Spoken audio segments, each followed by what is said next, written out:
Their cutting-edge approaches help you to wipe away unwanted information in your search results. They also promote the good stuff so that it rises to the top, helping you put your best foot forward. Your good name is too valuable to leave to the whims of a Google algorithm. Take control with Reputation Defender. You can start by getting your free reputation report card at reputationdefender.com or call 800-401-6681 to speak to an expert. That's 800-401-6681.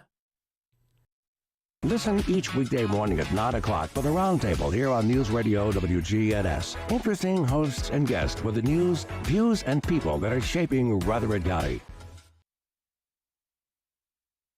The Good Neighbor Network, FM 101.9 and AM 1450 Murfreesboro, FM 100.5 Smyrna, and online at WGNSradio.com. This is the Roundtable. A look at the news, views, politics, and people that are shaping Rutherford County. Good morning. This is Bill Kraus on a cold Thursday morning. Special birthday greetings out to our famous Brian Barrett. And happy birthday. You look wonderful, and you want to celebrate? Somehow, some way, I guess, right? Somehow, some way, and the family will have a cake. I won't sing happy birthday because we want to keep our audience. Well, that was part of the, apprehension about you mentioning that. I didn't know if you were going to sing or not. Maybe a joke. No, we wish you the very best. So you were a New Year baby. Almost. Wow. Yeah. See, your parents were in good tax planning. Should have been born on the 31st. I know. They would have been able to declare you on the previous year. We're very, very pleased to have with us a gentleman who is from SAE Institute, of which you're going to learn all about.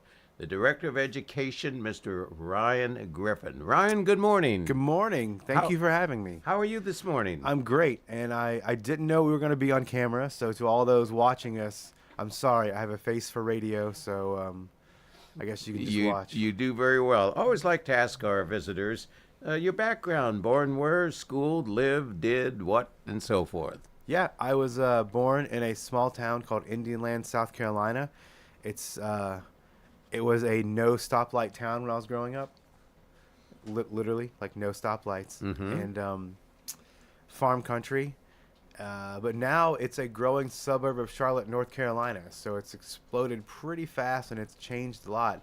But when I was a kid, the only thing to do is pretty much either play football or be in marching band. Oh, okay. Not doing them both at the same time. Yeah, some people did both at the same time. Some people definitely did both.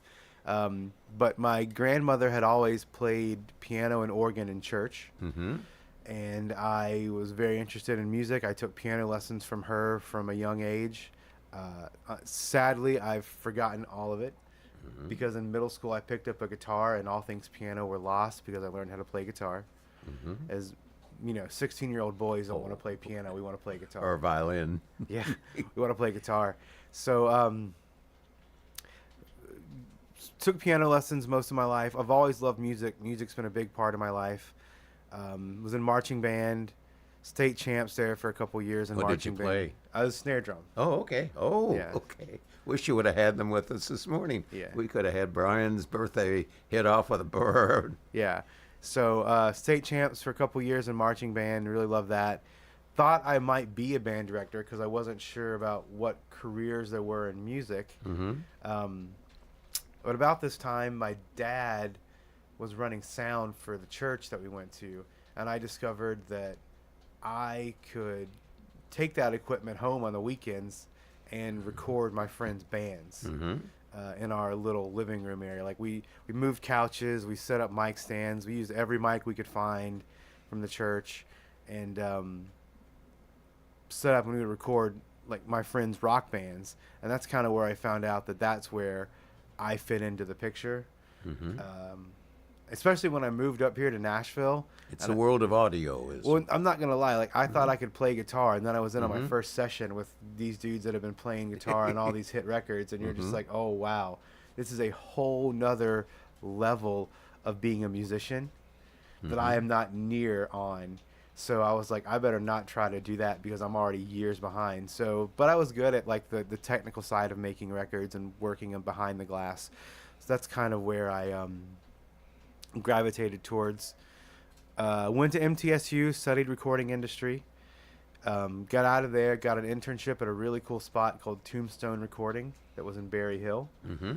And worked. Most people don't realize the role of music in Berry Hill. Oh yeah, Berry Hill's nothing but just music. House to industry. house to house, studio, studio, Yeah, studio. it's zoned commercial, so it's all recording studios and music industry type places. Plus Baja Burrito, which is yes. we walked there a lot when I worked in Berry Hill. Mm-hmm. But I worked there, met a great guy named Tom Harding, who's kind of been my mentor throughout my career, and ended up.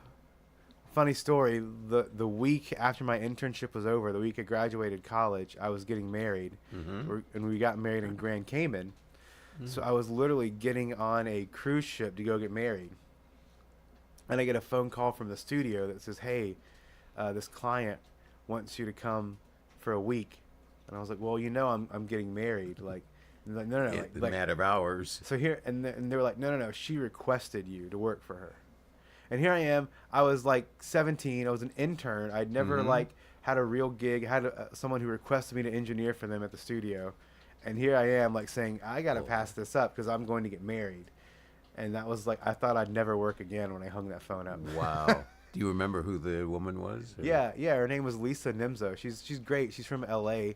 And I still ended up working on the record in some capacity. I think I did some vocals on it. But Tom cut the record. It sounded great and it was awesome, but it was just one of those stories where it's like, is this how it's going to be from here on out? Like, are they never going to call me back because I'm turning them down? And it wasn't the time. It wasn't the time, yeah. But it was pretty funny. But the wedding was wonderful, I'm assuming. The wedding was great. Yeah, I had a great time. In Grand Cayman. Came back and bounced around doing freelance stuff in the music industry for a while, engineering, mixing, a lot of editing. Decided to go back to MTSU in 2017 to get my master's degree. I have an MBA with a concentration in entertainment business. Did that, started my own company that was like a private production digital marketing company, and then went back to teaching when COVID happened, just because nothing was going on, and then ended up staying in teaching, and here I am, the Director of Education for SAE today. Wow. Now, SAE stands for? Student-Centered Active Education. A little bit of background of the company and its program. Made me think about that one. Okay. So SAE was founded not in the United States originally, but it's moved over here, and we are a creative media institute that caters towards media, digital things, and we focus on student-centered active education. So what that means is that we don't like to lecture, we don't like to give exams, we like to be hands-on, we like to get the student involved in doing and getting their hands on exactly what they're going to be doing when they go and work out in the field. So we don't like to just stand in front of them and talk. We like to get them engaged, get them using their hands, touching things, putting up mics, plugging things in, moving things around, getting dirty.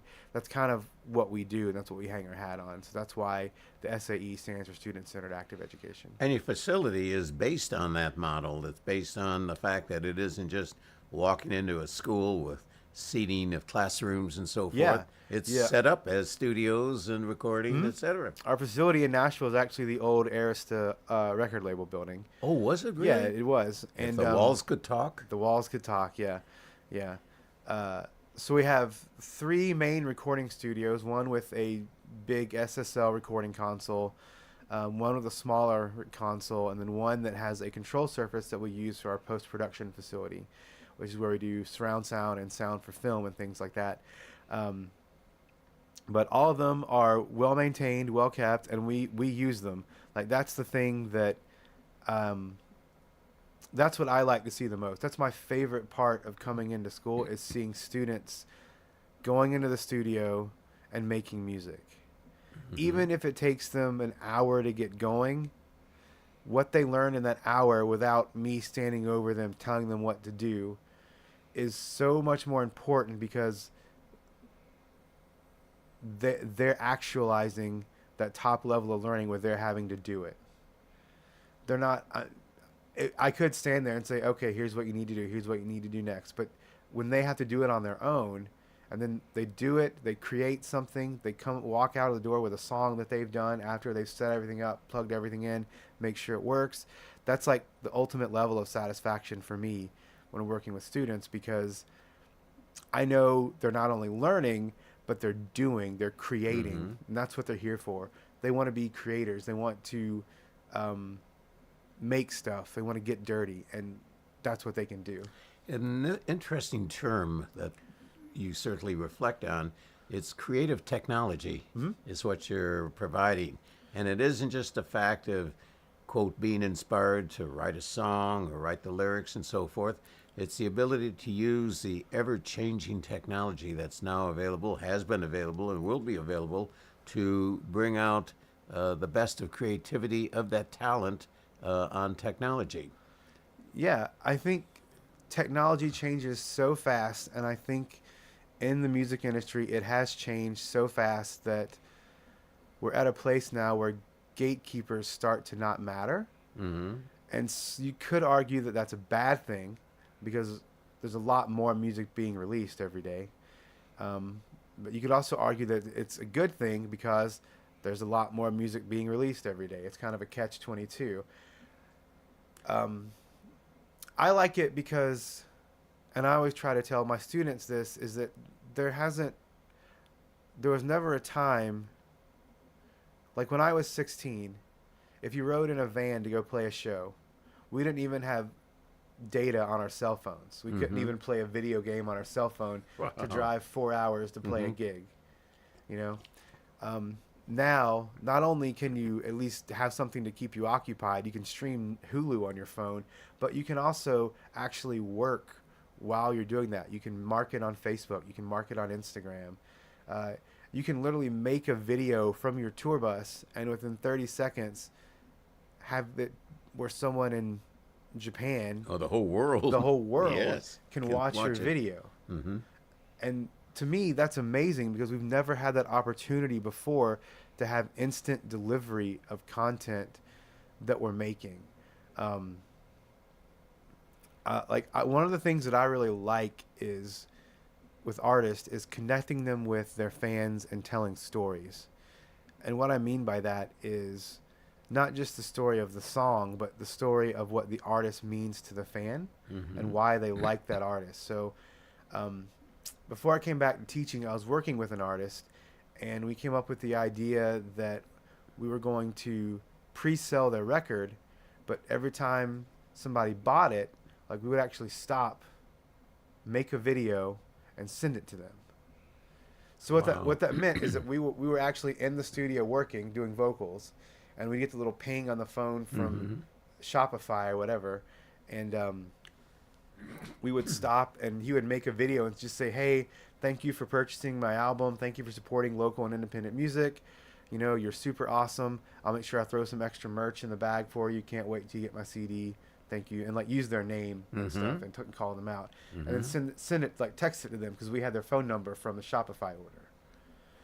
So it wasn't about just connecting with a fan. It's about getting that fan to be part of the story of the artist and getting them to retell that to all their friends. Wow. Now, you do offer degrees for this education rather than certificates. Yes, we do. We have degrees in audio. We have a diploma, an associate's, and a bachelor's. And we have an associate's in entertainment business. And which are certainly reviewed by. You have a good linkage, I'm assuming, with the music world of Nashville. Yes, we do. We have great.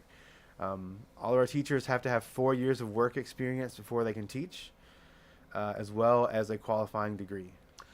Now, one of the areas the young men and young women, or not always young people coming back to learn a new trade, they're pretty well acclimated from the time they were small children into the world of technology.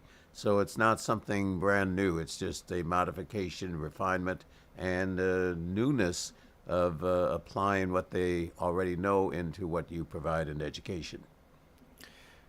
Yeah, technology is super big for us. We like to use it in everything, but sometimes there are some gaps, and we offer one-on-one help with students who feel like they need, especially people, we're all Mac based. So you might have people come in that have never used a Mac before in their life, that don't know where to find things. They know they're completely capable of using a computer, but it's just a different, strategy. Yeah, it looks different. You click different. You go to different places. So we help them out with that. But we use technology every day. You don't turn in anything on paper. It's all delivered digitally. All our assignments are through Canvas. Technology is a big part of what we do and what we teach, and we expect students to be able to use it because they're not only going to be using it on campus, but in their careers as well. If you were talking to families in Rutherford County, and you described yourself when you were in high school and interested in working to learn technology by working with your father, working on church equipment, what would be a certain profile, if there is such a thing, of a young man or young woman out there in the community, maybe middle school, possibly beginning high school, that has the potential to go into the entire audio world? Yeah. For lack of better words, the music kids. Like, it's where I come from, either, like I said, either played football, you were in marching band, or you were in FFA or did the farming thing. So not a lot of academic structure, right, history and civics and humanities. Right. So a lot of times it was us, the kids that were outsiders, that may not have wanted to go down like the traditional route where you go and you study business or you study psychology or one of those careers or things like that. We wanted to study the art of being able to do audio. The art of being able to make records, the art of being able to take sound, manipulate it, and make it come out of speakers the way that you hear it in your head, like have that translate and have everyone do their thing so that it sounds like a record, right? And so those are the kids that I think might be interested in something like this, because we're very hands-on. The audio diploma program does not have any general education courses. It is just audio. And it starts off with an intro course and goes straight into a studio production course where they can get their hands on the console. They can use the gear, they can use the equipment, and they actually go in and like they'll record a drum kit, they'll record guitars, all this stuff. So they get that experience. We try to get it from the start because we know that excites them. There's nothing more satisfying than seeing someone excited about learning something new, because you're helping them learn and you're teaching them in a way that they're excited about. So that really helps us do what we need to do to keep the students engaged, keep them focused, and keep it centered on active learning. We're having a wonderful visit this morning with Ryan Griffin, who is the Director of Education of SAE Institute in Nashville, talking about the future, the opportunity, the growth, the changes, the dynamics of the audio recording business. We will be right back. Hi, this is Chip Walters with Exit Realty Bob Lamb & Associates. You might know me as the voice of the Blue Raiders, but I want to be your trusted advisor in real estate. Whether you're buying or selling, it's time to choose Chip. Do you have a growing family and need to upsize? Are you an empty nester now and need to downsize? Are you thinking of selling your current home but just worried you can't find something else? Well, it's time to choose Chip. I'm looking to be your trusted advisor in real estate. I'm Chip Walters with Exit Realty Bob Lamb & Associates. You can become an emergency medical technician with specialized training at the TCAT campus in Murfreesboro. The EMT program will give you the necessary skills to provide emergency medical care and basic life support on an ambulance or in a related field of service. TCAT class schedules are perfect for my job because my classes are on Monday, Tuesday, and Thursday from 4:30 in the afternoon until 9. The EMT program at the Tennessee College of Applied Technology in Murfreesboro. Learn more at tcatmurfreesboro.edu. Join us this Saturday for State Representative Mike Sparks' 13th Annual Chili Cook-Off at the Sam Davis Home in Smyrna. Live bluegrass music at 10, followed by guest speakers discussing local history. Folks, this is State Representative Mike Sparks inviting you to my 13th Annual Chili Cook-Off, January 6th from 5 to 7 p.m. The deadline to enter your chili in the Chili Cook-Off is this Wednesday. To enter, call 615-525-3198. This is State Representative Mike Sparks, and I certainly approve this message. Paid for by citizens to elect Mike Sparks, Alicia Sparks, Treasurer. The traditional first-year anniversary gift is paper. Yay! Envelopes. The traditional 10-year anniversary gift is tin or aluminum. Are there sardines in here? And the 20-year anniversary gift is the chance to win up to $1 million. Now that's what I'm talking about. It's our anniversary, but we thought about what you'd want. The new 20th anniversary Jumbo Bucks Instant Games from the Tennessee Lottery. Game-changing fun. Please play responsibly. Hi, this is Bob Cornell, pastor of Covenant Church right here in Murfreesboro, Tennessee. The answer that you've been looking for is found in Jesus and what he accomplished at the cross. You see, Jesus changes lives from the inside out. We would love for you to join us at Covenant Church, located at 1124 Brinkley Ave right here in Murfreesboro. We have services Sunday morning at 10:30 a.m. and Tuesdays at 7 p.m. You can learn more about us at our Cornell Ministries YouTube channel. We want you to grow in Christ at Covenant Church. This is Good Neighbor Events with Bart Walker. Brought to you by AmeriCare Pest Control and the law offices of John Day. This is a paid legal ad. Hi, this is John Day of the law offices of John Day. For more than 30 years, my team and I have worked hard to help injured people throughout Middle Tennessee. Over that time, we've helped thousands of people get the legal help they need when they've needed it the most. And if we're not able to help or aren't the right lawyer for you, we'll do the best to point you in the right direction. If you've been injured, call the law offices of John Day for a free consultation. And remember, there's no fee unless we win your case. And with the new year, WGNS celebrates its 77th anniversary. We'd like to say thank you to Monty Hale and all that he did for sports on WGNS. Put this on your calendar. The annual Friends of Linebaugh Library's author lunch will be Saturday morning, January the 27th. Tickets are available at the Linebaugh Library. State Representative Mike Sparks' 13th Annual Chili Cook-Off is all day this Saturday.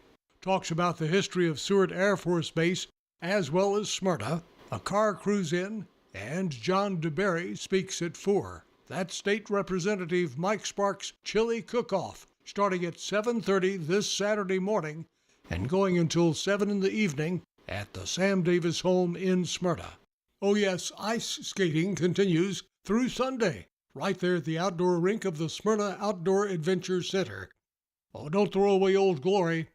Bring your American flag to WGNS and let the girls from BSA Troop 2019 at Trinity United Methodist Church retire it with dignity. Plus, we also recycle Bibles. Good neighbor weather. Skies become mostly sunny here this afternoon with a high in the mid-40s. Northeast winds at 5 to 10 miles per hour. Tonight, increasing clouds, a low near 22. I'm meteorologist Jennifer Wojcicki on News Radio WGNS. Currently, it's 33. WGNS is powered by Middle Tennessee Electric. MTE's Plugged In podcast focuses on the world of electric vehicles. Stay up to date on the EV world, hear interviews with experts, and more. Listen on your favorite podcast platform or visit mte.com/pluggedin.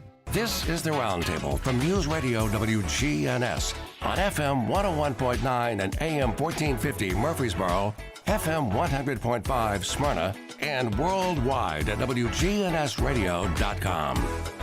This is Bill Kraus. We're back this morning, and we're visiting with Ryan Griffin, who is the Director of Education at the SAE Institute, a leader of education for the audio recording industry in Middle Tennessee and certainly in Music City, Nashville. What would you say are job opportunities in this field? You know, you always will talk about in education, well, we want to teach, we want to train, we want to educate people, but if there are no job opportunities, it's an experience but not an opportunity. Great opportunities out there? Yeah, I think live sound is one of the best opportunities right now. Concerts coming back huge from COVID. I mean, we all saw the Taylor Swift Eras Tour, how much money that made, and Now it's a movie, and it's going to go on a streaming platform too. So I think that's sort of the next iteration of what's going to happen with a tour is how can you milk's a bad word because it's not milking it. It's definitely quality content. It's quality entertainment. But how can you take a one-time concert experience and expand that to other revenue-generating opportunities for an artist? Whether that's small segments that are released on streaming or a whole movie platform like they've done with Eras. How can we take the concert experience and take that and make it something where there's multiple opportunities for an artist to generate revenue from? I think that's a very interesting concept. And so live sound becomes very important because for that one person that you see on stage, there's thousands of people that make it all work together. Everybody from the people that, go up to the ceiling and hang the lights, those are riggers. Everyone from who comes in and hangs the PA, tunes the PA. Everyone who sets a mic stand up on the stage and runs mic cable and plugs it in and makes sure it works. There's thousands of people that are involved in that whole process for that one concert to go off without a hitch. And I think as concerts are becoming very technical again, very high-end, very, very much a large stage production, there's always going to be jobs in that field for people to go out and start there and work their way up. Is this a world for women in audio recording? A woman entering this, becoming successful? Yeah, I definitely think it is more so now than it was when I first started. And maybe I'm not the best person to talk about this, but I mean, when I first started, that was engineers didn't want female assistants because I was an assistant, and that's what I was told. I was a nobody, and they were like, "Yeah, we don't want female assistants." But now that seems to be not the problem anymore, and we even have women in Nashville that are doing great things in audio, from Trina to Piper. Piper Payne has a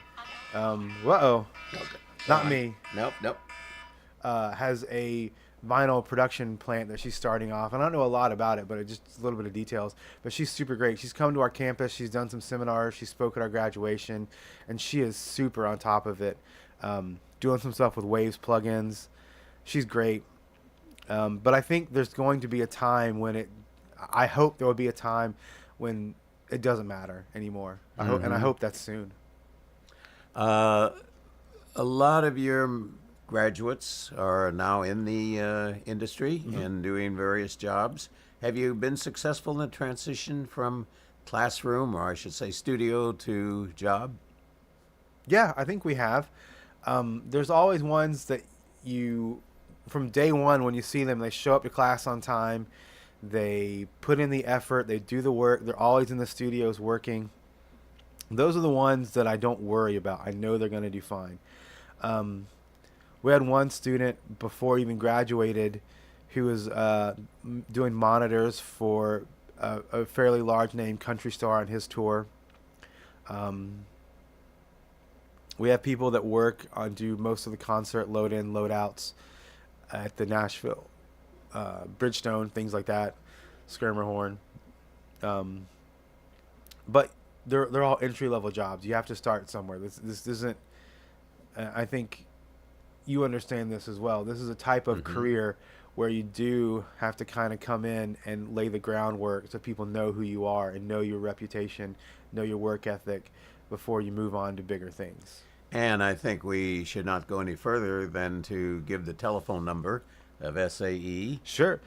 In order for people who want to call, people who want to stop by, give the address there in Music Row.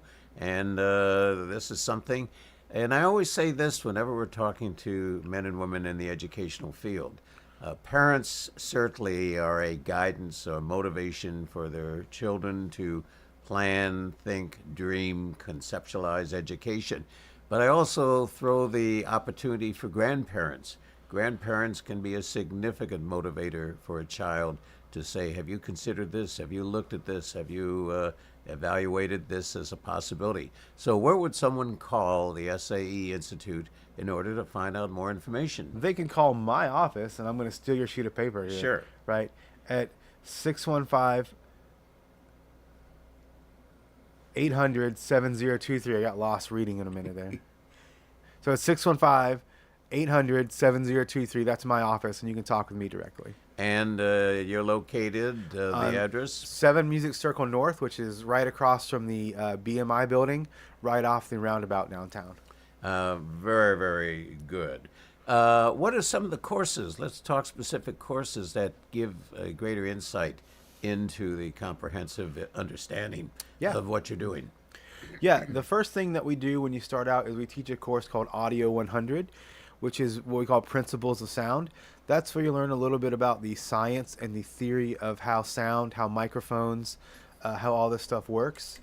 And the idea behind that is that we want you to understand the basics. We want you to understand a little bit of the science that goes on behind these things so that when you do something, you should understand the background. The next class we go to is Audio 120, which is our studio production class. This is the first class where you get to put your hands on a recording console. It's the second class you'll take. Sometimes it's taken with Audio 100 in the first module, so you might take them together.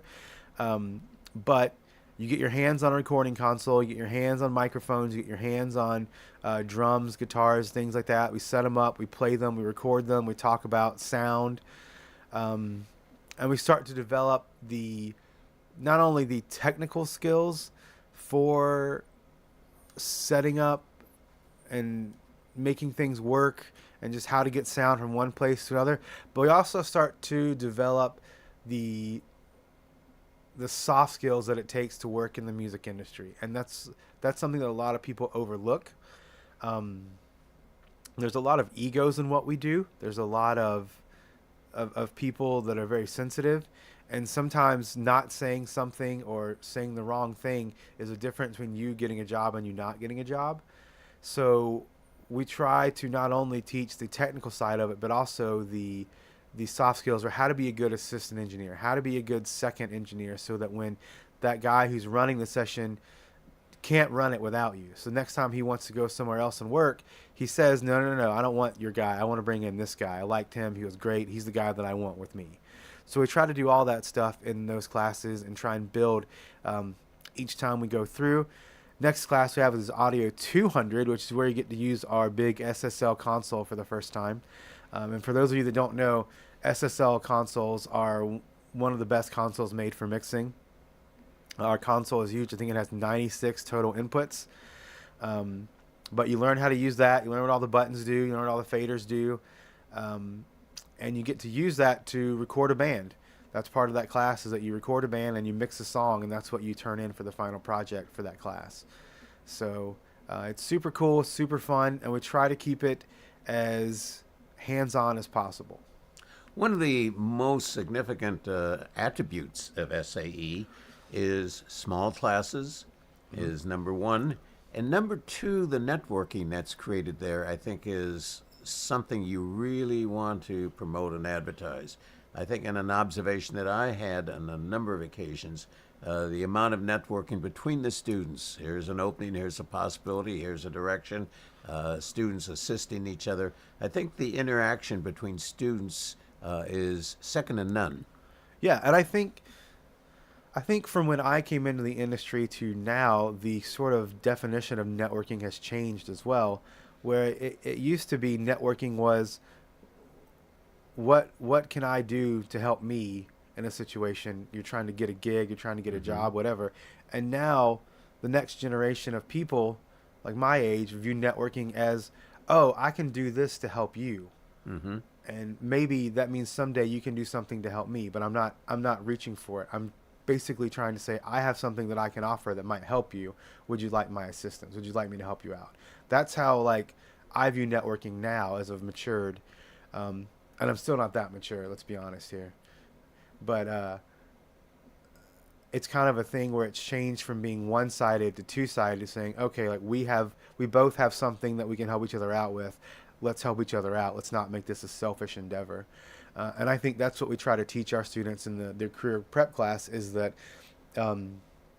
networking is super important, but it should never be something that's completely a selfish act. It should always be something that you're working with other people, you're working with other entities to try and figure out where you can help each other out and what places do you fit in their wheel to maybe have an opportunity to help them out. One of the areas we talked off air before we came on was the future of AI as it affects this field. Oh boy. What is AI not going to affect? But I think AI is interesting because it poses some issues. Let's not, beat around that. It poses some legal copyright issues. But the other side about it is it opens up a lot of opportunities for people that have skill sets in different areas and might not be able to do certain things, to be able to create content that is still high quality.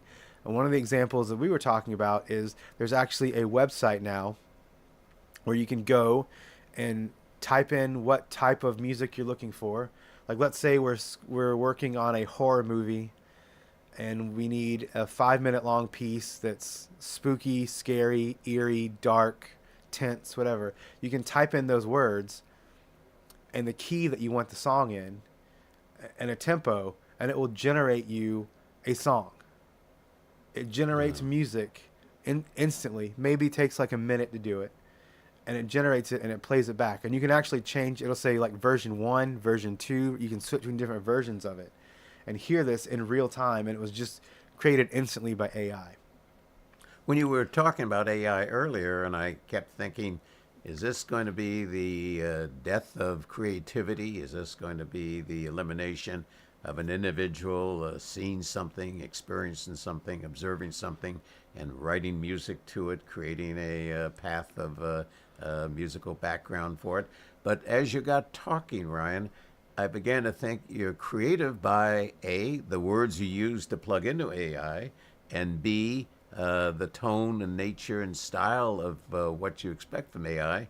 That's where the creativity will roll. So AI is still should be considered as a tool, not as the base. Absolutely. And it's no different than auto-tune. When I first started assisting, auto-tune was a dirty word. We didn't talk about it. What is auto-tune? Auto-tune, or we tune a vocal.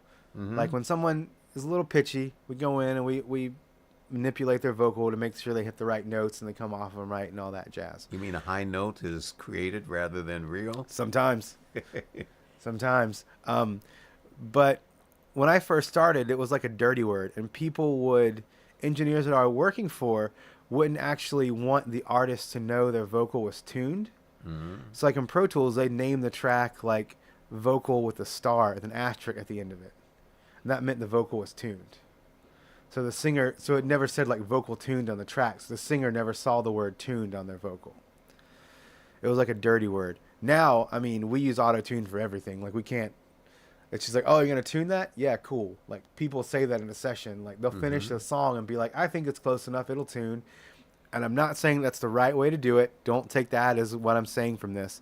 But what I'm saying is it's just a tool in your arsenal, and how you use it, the skills that you develop using it, and how tasteful you can be with using it are what define how good of a tradesman you are with that tool.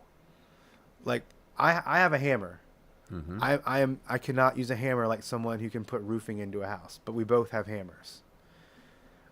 That's the same thing with AI and music, I think, is there will be people who use it for face value, and like me owning a hammer. Mm-hmm. And I think there are going to be people that really dive in and get to know the ins and outs of it and figure out what words I can put in, what input I can put in, what output I get out, how to manipulate that are really going to be the ones that are taking it and using it on a real creative level to make some really cool projects.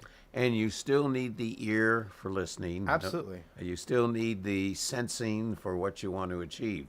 I want to go back to what you said earlier about dealing with human skills. Mm-hmm. You know, as you were talking about the audio recording and so forth, I kept thinking technology, the technical side, and so forth. But in the entertainment industry, primarily in the performer industry, they may be very precocious, and they may expect that sound to be so exacting. And as they expect that sound, they expect the engineering support to be able to measure what's in their mind and what's in their emotion, and probably bridging the gap between just, quote, I'm going to be very simple on this, pushing buttons, to the fact of really understanding what the entertainer, what the performer wants to achieve, and trying to actually get into their head, get into their mind, and saying, this is exactly where we want to go. Yeah, that's one of those things that I feel is not in any textbook. Mm-hmm. I've never seen that written in any textbook. But one of the things that's important for us to try and talk about is because, well, first of all, every singer, every artist, every performer has their own language. Mm-hmm. I've had people say to me, the drums sound too red. And it's my job to say, okay, well, you think the drums sound too red, and go, what does that mean? How do you interpret that? And what do you want them to sound like? Or if a singer says, my vocal doesn't sound right in my headphones, it sounds too thin. How do we get that, and how do we make it sound the way that they expect it to hear in their head using the tools that we have? And that's part of what audio engineering is not only trying to get the sound that you want, but getting the sound that the artist wants. We're a service-based business. Mm-hmm. I think a lot of people forget that, is that I love making records, but I don't make records for me because I'm not the artist. I make records for other people. And they may say, I want it to be this way, I want it to be like this, I want it to be XYZ, when I think it may need to be ZYX. It's their record, it's their song, it's their baby. I'm just there to help them get their creation out into the world the way they hear it in their head. So you kind of have to sit back and balance out what's going on between how they're talking and the words they're using and the tools that you have to get you there.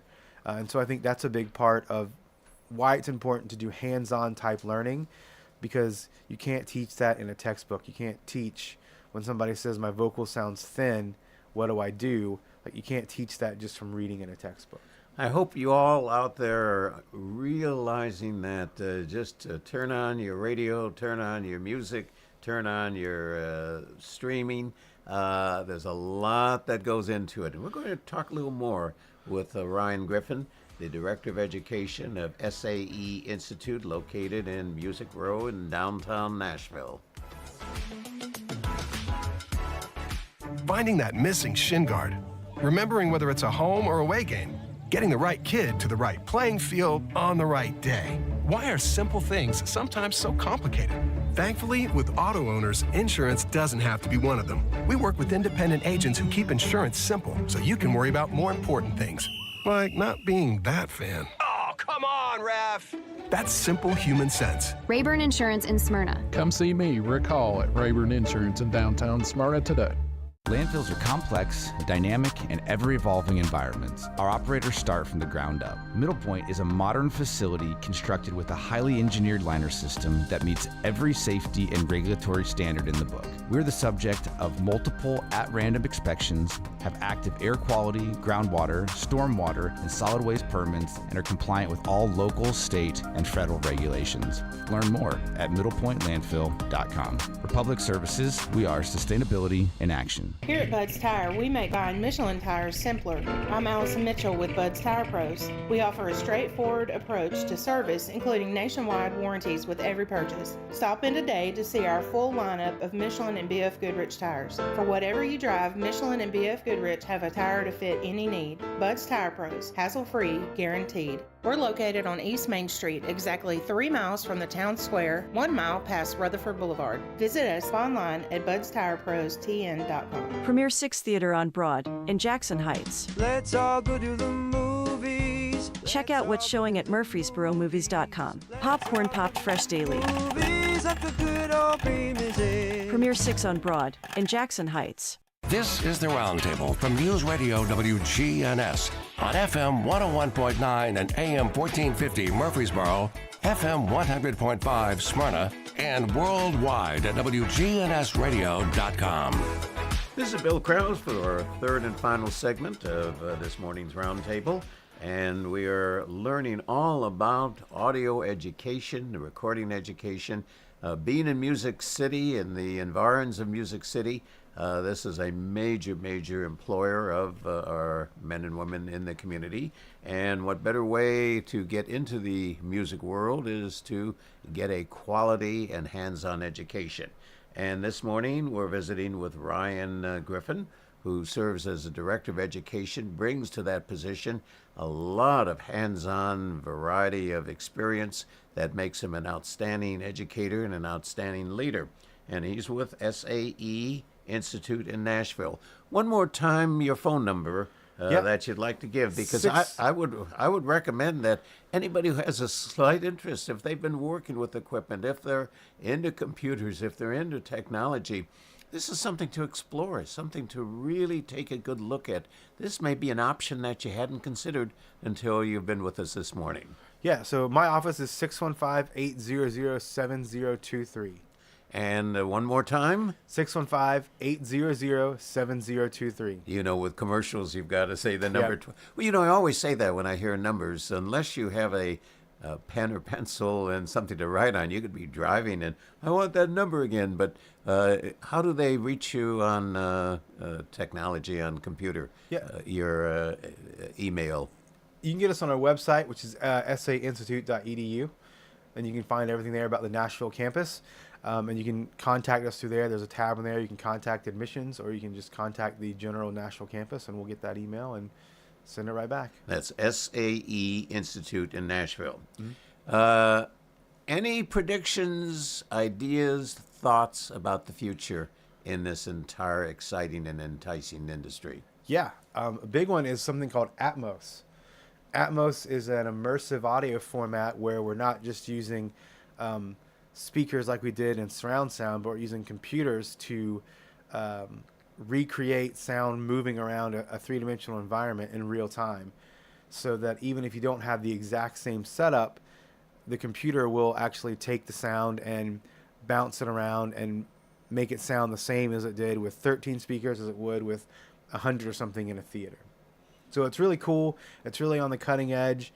A lot of our professional boards have talked about it, and I think it's going to be the next big thing that catches on in audio education. Is there a lot of research going on? It's not research. It's fully out.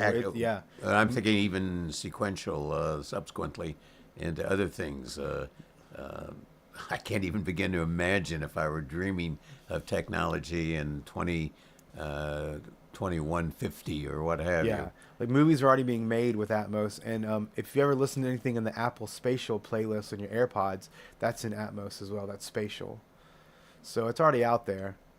It's just one of those things where it came on so fast. Some people are still trying to play catch up. Are there any significant issues in the field? Would you say issues not necessarily on do people get paid the appropriate amount or the residuals? That's always been an argument on residuals on recordings, for example. Yeah, I think I still think there's a lot of sexism, mm-hmm. And I hope that goes away soon. That's one of the things that I try to get rid of. But I also think there will always be arguments about how much people make on streaming platforms, because it is fractions of pennies. Mm-hmm. Let's be honest here. And it is very hard to make a living on fractions of pennies unless you're getting millions and millions of streams. Yes. So as we talked about, with technology becoming easier to get music out into the world, there's more music being released out into the world every day. So as more music is released on Spotify, the ones that are going to get less and less plays get less and less plays, and the ones that are going to get the top 10% are going to get most of the plays. And we just keep releasing more of this music down here at the bottom. And the people on the radio can't see my hands, but if you can on the camera, I'm talking about the long tail. These more of these songs that, you know, aren't going to get a lot of spins, where the ones at the top are still getting a lot of spins. There's always going to be a little disparity going on there between the cream of the crop and everybody else. From the point of teaching and educating and getting people opportunity, would I be correct in saying that an older person who has not had the direct experience in technology as their younger affiliates Can you teach an old dog new tricks? Absolutely. Absolutely. Because like I said, there's a technical side of this, and then there's a soft side of this. Mm-hmm. And older people tend to be able to develop those soft skills a little quicker, and to be able to fit in culturally and show up and do the job sometimes a little easier than the 18 and 19-year-olds. With the different types of music, whether it's country or whether it's symphonic or whether it's contemporary, does the technology have to readjust to the type of music? Sometimes. We have what we call them DAWs, D-A-W, digital audio workstations. And some work better for different things. Like a lot of songwriters or producers will use Apple's Logic or Ableton Live. But a lot of country, a lot of rock and stuff like that, we use Pro Tools. And sometimes even if it's started in one platform, it'll move to another one to get mixed and everything. Like it might start out in Logic as a song, and it gets written that way, and then it gets ported over to Pro Tools to get mixed. That happens.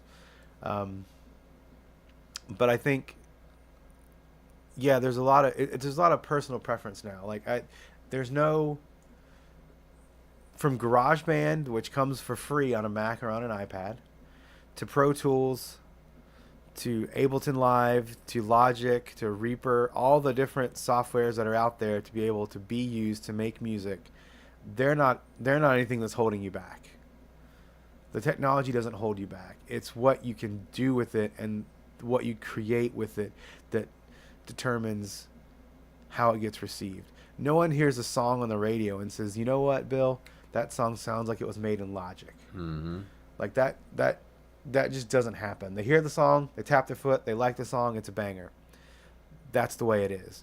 Like it's not about what you use to make it, it's about how it comes out and how it hits the person that's listening to it. We're in the business of selling emotions. That's really what we do.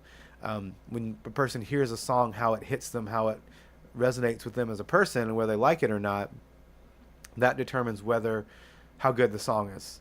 Not how it was made, not what DAW it was used to make with, not even if you use a tape machine versus Pro Tools.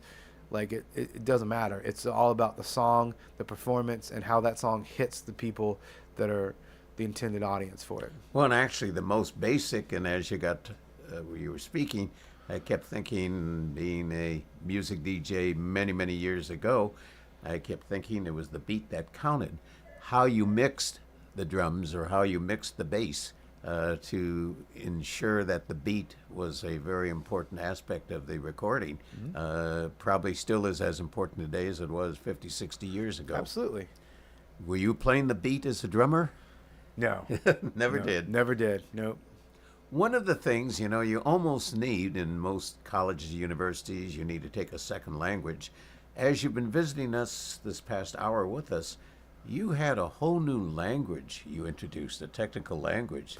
And it's almost that an introductory course is know the language, know the words, not just description of equipment, not description of process, but just the words reference. And I would probably say a brand new student, certainly a young man or young woman who is very familiar with this in their daily lives, you almost need a course in second language for your topic. Well, that's kind of what that intro to audio course is. Mm-hmm.